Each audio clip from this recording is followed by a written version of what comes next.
বিশ্বনবী বললেন খায়রুকুম মান তাআল্লামাল কুরআন ওয়া আল্লামা, তোমাদের মধ্য থেকে ওই ব্যক্তি আল্লাহর কাছে সবচাইতে বেশি সেরা যে নিজে কোরআন শিখে অন্যরে শিখায়া দেয়। আপনি কোরআন শিখলে আপনি সেরা, আবার আপনি যদি শিখায়া দেন তবেও আপনি সেরা।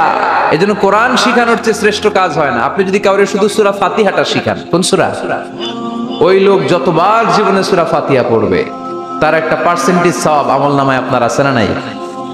আবার ওই লোক যদি কাউরে এই সূরা ফাতিহাটা শিখায়, আবার যারে শিখালে এ যদি আবার আরেকজনরে শিখায়, এভাবে যতজনকে শিখাবে প্রত্যেকের সওয়াব থেকে একটা পার্সেন্টেজ সওয়াব আপনার আমলনামায় দিয়ে দিবে কে? এজন্য কোরআন শিখবো, শিখাবো, শিখবো, শিখাবো। যারা কোরআন জানি না কোরআন জেনে মরবো, no excuse will be granted that day. সেদিন কোনো অজুহাত আল্লাহ গ্রহণ করবে না। সব পারো, কোরআন পারো না কেন? সবই তো পারো। হিন্দিতে কথা বলতে পারো, ইংরেজিতে কথা বলতে পারো, কোরআন পারলা না কেন? কোনো মাফ করবে আল্লাহ? না।